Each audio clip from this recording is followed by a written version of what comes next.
My name is Dale Smith, and I'd like to again welcome you on behalf of Bridge Training and Events to the launch of BridgeTalks.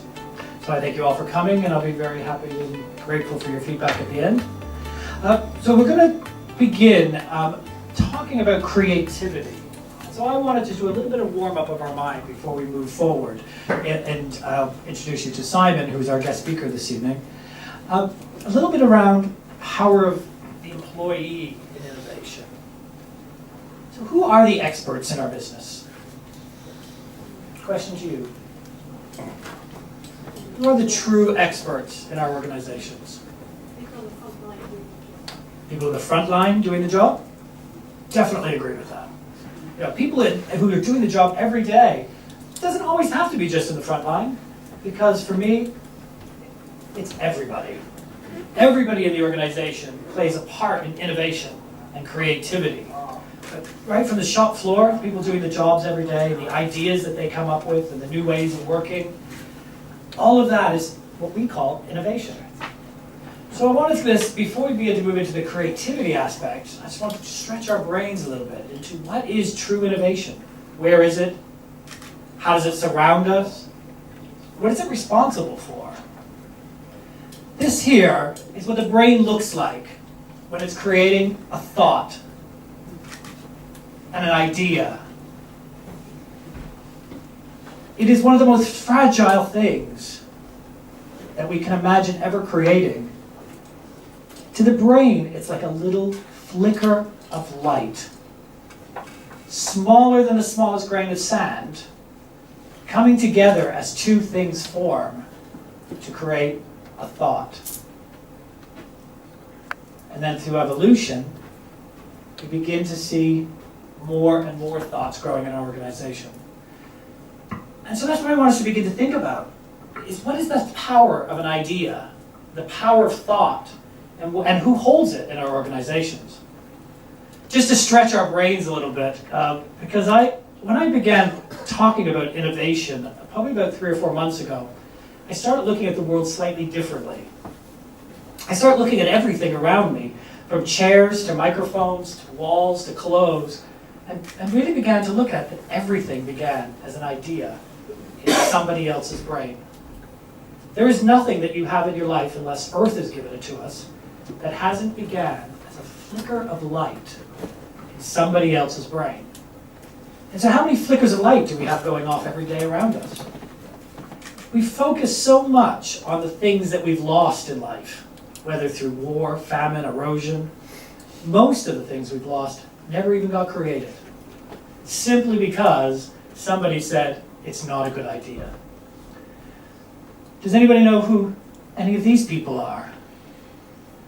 George Menstrual, Mary Anderson, Joseph Swan.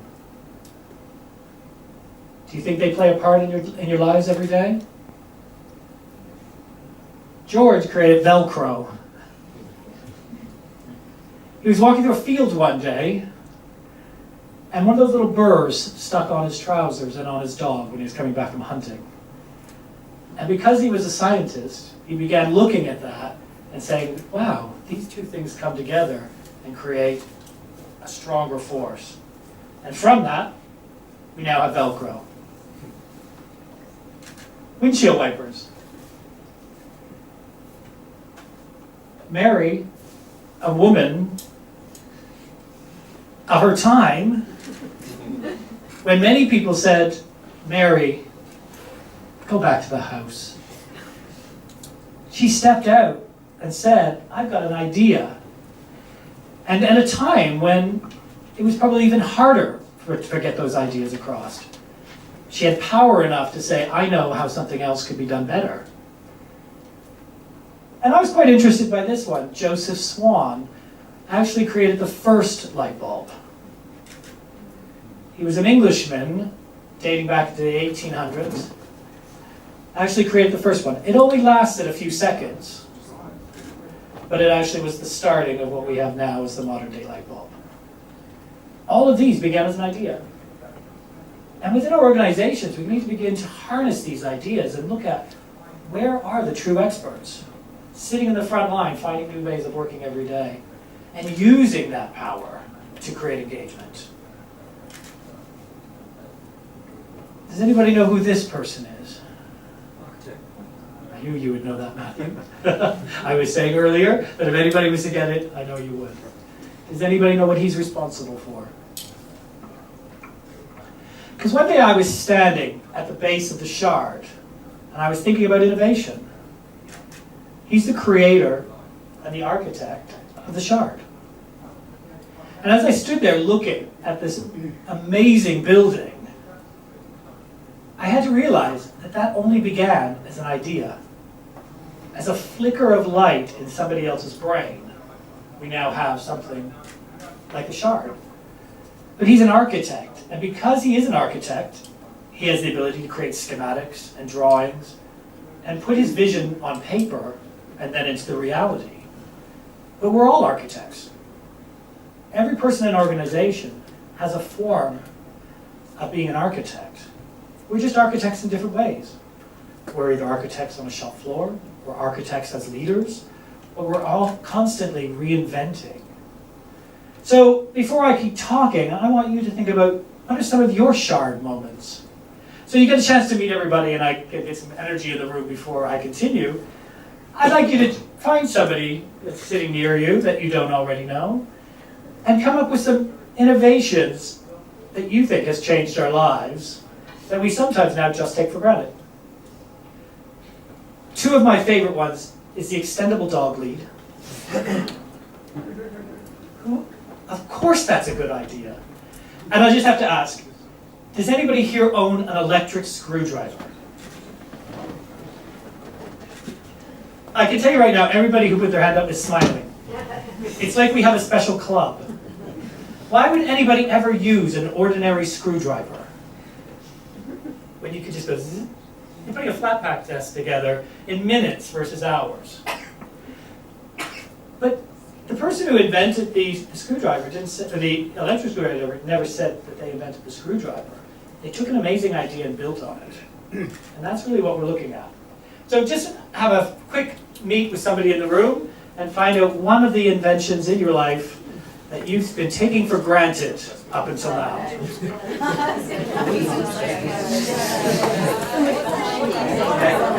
I'll just with you, sir. Hi, Larry. Okay, may I get your attention, please? Exactly. Excellent. Show of hands, who has an invention they would like to share with us? Sandro? I'm just saying to Matthew, I still remember Steve Jobs putting this thing up in the air, the iPad. Yeah. And I was looking at it thinking, what on earth is anyone going to do with that? I think now he's pushed it too far. And I'd love to understand the process that they used to get to this. But don't you remember making fun of them in Star Trek in the 70s? Not that you were... For my time. Yeah, of course, you were talking.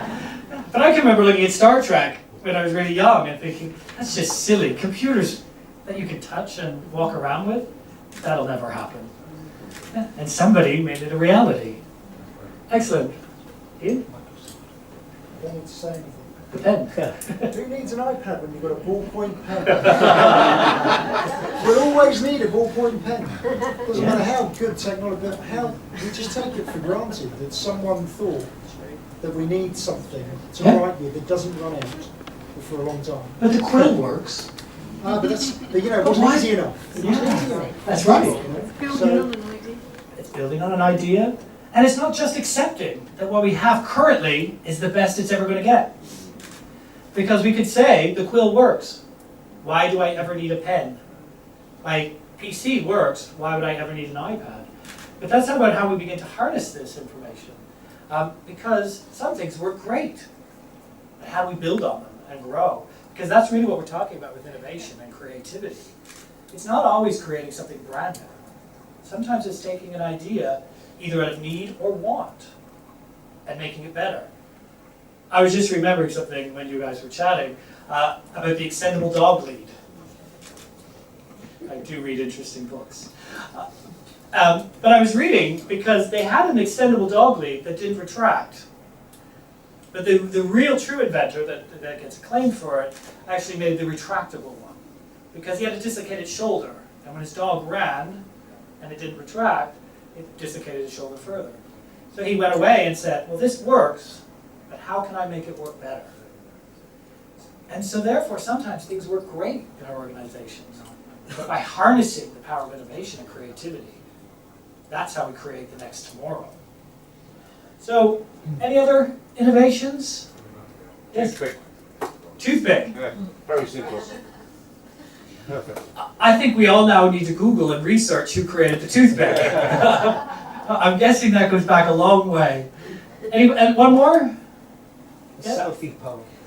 Say that again? A selfie pole. A selfie pole, yes, they were on Groupon. Groupon itself. A selfie pole, where you can put your phone out and take a picture of yourself.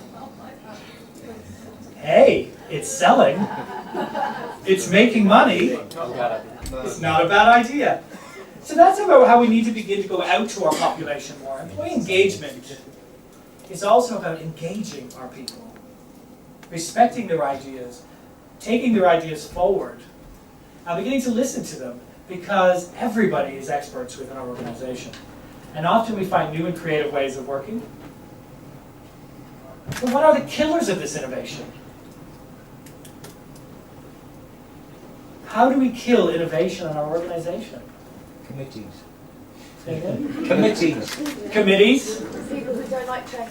people who don't like change, and words and language. How do we respond when people come to us with that great idea?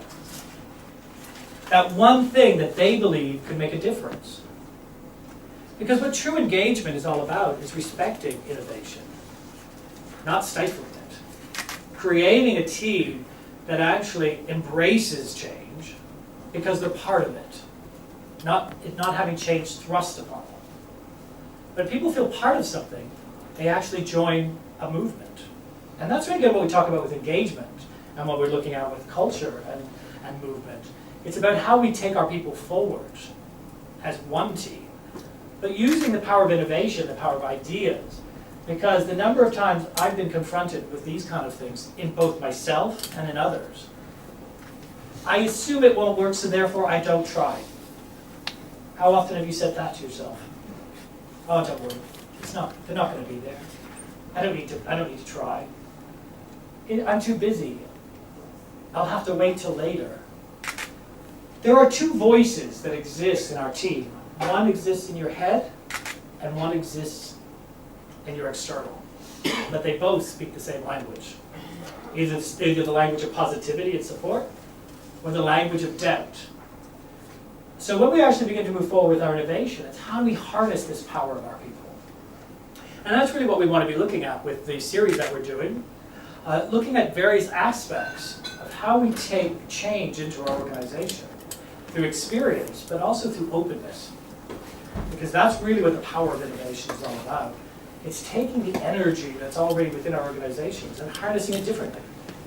Respecting it, respecting talent, not death by committee, but utilizing committees in order that we can actually get true movement into our businesses. Okay, so that's really all I'm going to be talking about now, but that just gives a little bit of an eye-opener and a brain teaser to think that everything begins as an idea. Nothing in our organization, nothing that you're currently wearing, that you have in your homes. And so take one moment and just look around this room for me, and look at as much detail as you can see in this room. There's nothing that you're currently looking at that didn't begin as an idea. And so that's really about how we need to learn to begin to listen to our employees, listen to ourselves, and how we represent change. But there's nothing that exists that didn't once begin as that little flicker of light in somebody else's brain.